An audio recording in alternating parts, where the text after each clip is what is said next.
Page 137. This piece is using dotted quarter notes all over the place, so it's a good review on that rhythm. I'll get to that when I get there. Let's look the piece over first. It's 4 lines long, treble and bass clef, no sharps in the key signature, so it's either in C major or A minor. We'll look at the end. The last chord here, it's an A minor chord. I figure it's an A minor. 3/4 time signature, and it has a pickup beat. We're coming in on beat 3. That means there should be another measure somewhere else with 2 beats in it. So we look around and we see nothing. Everything else has 3 beats in it. In my opinion, that's an error. The last measure at the bottom should only be half notes, not dotted half notes. Doesn't really affect how we're going to play it. We're coming in on beat 3. I'm going to kind of take both hands at the same time because for the most part it's only one hand or the other playing. The left hand comes in here. The right hand comes in here, so we're here. I don't know that we're going to stay here, but this is where we are to start. And it's 3, 1, 2, 3, 1. Now this dotted rhythm. Let's review briefly. It's important you understand them. The dot gets half the value of the note. Well, what's the value of the note? Well, here it's 1 count. Therefore, the dot gets half a count. So it's like a quarter note and an eighth note tied together. It's 1 and 2 and. So the quarter note comes on beat 1, the dot comes on beat 2, and the eighth note comes on the end of 2. 1 and 2 and 3. And that's the dotted rhythm. Again, 1, 2, 3, 1 and 2 and 3. 1, 2, 3, 1 and 2 and 3. This rhythm is all over the place. Now, they have you here in the last 3 measures, the first line. They want you to do 2. That's okay because you have the 2 A's, because you play the first A with third and then the next A with second, and you're in position. If you don't have to change though, you can just stay there and just scrunch up and use thumb here. I'll leave that up to you. My tendency is to stay where I'm at and then thumb and then reach up. 2. There's different ways of fingering it. I want to connect them. I want a nice, comfortable fingering that allows me to connect the notes if I can get it. Then in the second line, we're here.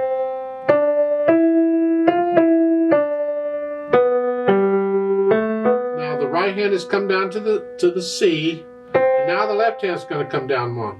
Both hands moved. So 1 and 2. Hold that down as you play this.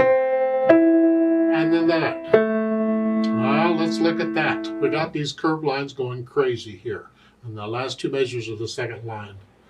The left hand just has 2 dotted half notes. You're going to play them both. Okay, no big deal. It's the curved lines in the right hand. With the top curved line, that's the phrase. Forget that for now. That's articulation. We do that later. It's the other 2 little curved lines. Those are ties. So that C, the half note, is tied to the dotted half note. You're going to hold that down for 5 counts. And the quarter note, the E, that's tied to the dotted half note. You're going to hold that down for 4 counts. In other words, once you play them, to hold them down. Here. So it's 1, 2, 3. And you got to play the left hand again because it's not tied, but you're holding the right hand down. Here. That's how that works. And then you lift both hands up to go on. Broken chord. And when you play the E, I'm in the third line down, second measure. I lift the left hand up. I need to move the left hand anyway. It's got to come up here. This is like it was at the beginning. The end of the line, left, during the rest, left hand go back down. The left hand comes back up. Left hand goes down now.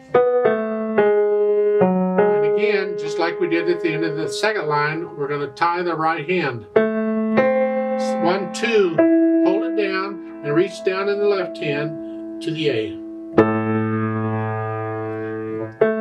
The left hand is not tied. You're going to go here to here. The right hand is tied. Once you play it, you hold it down. So at the end, these notes are down. It's a little tricky, but it's important that we get this accurate. It really is. Because the music gets more difficult, this kind of thing becomes more important. So please get this right now. Once you have the hands working okay and the rhythm working okay, get rid of the hesitations. You got rid of the hesitations, that's wonderful. And then we can think about the articulation, which is the phrasing. The musical sentences.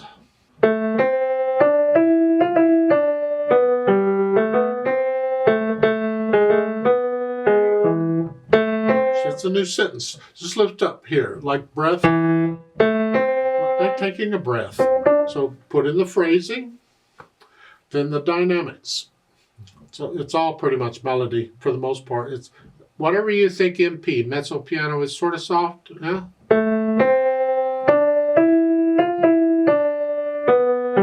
And you're staying there for the first two lines, more or less.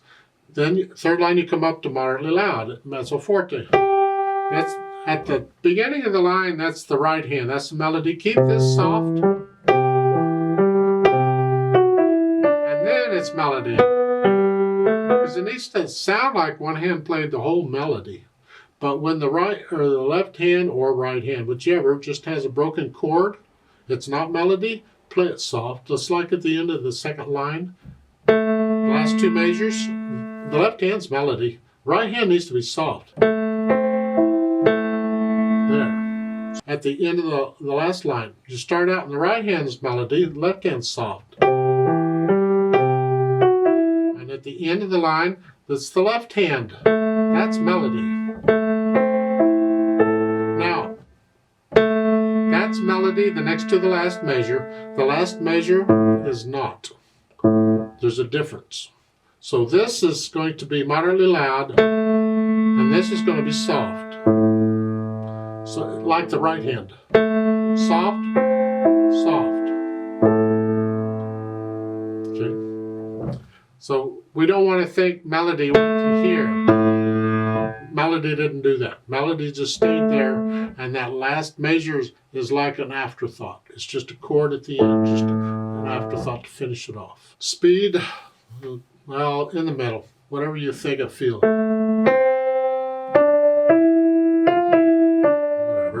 Remember the natural accent. 1, 2, 3, 1. We want to feel this. To hear. To hear. It's because otherwise the listener will think that first note is the beat.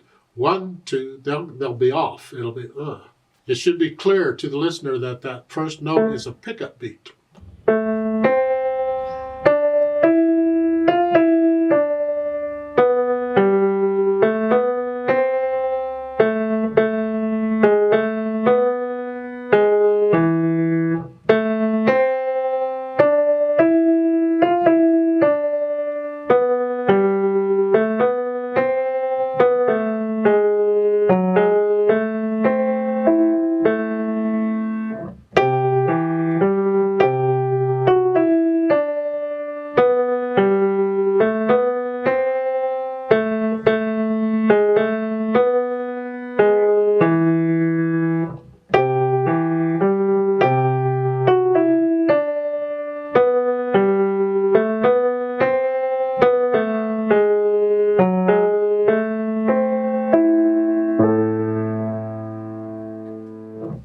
There's a ritardo at the end. You slow down a little bit.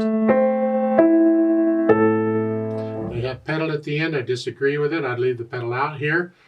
I don't want to add overtones and all that at the end. It changes it too much. You want to get into the interpretation. Try shaping the phrases. At the end of a phrase, you come down a little bit. At the end of the first line. Then start again, a new phrase. Shape the phrases. We could come down at the end of a phrase. Like we come down at the end of a sentence.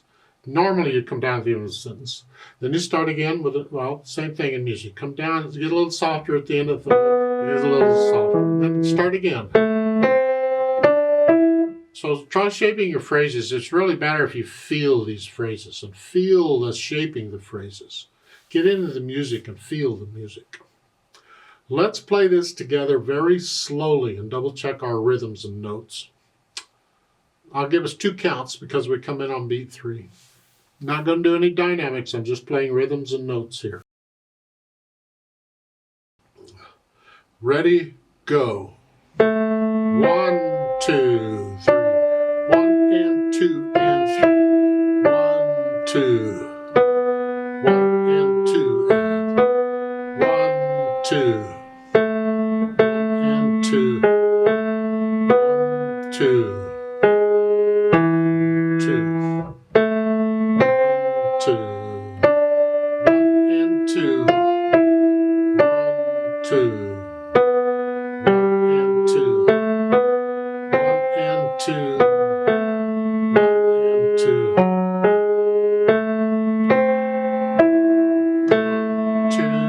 3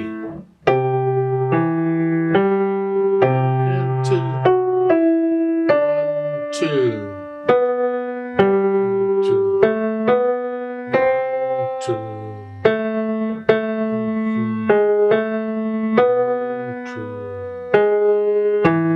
2 rest.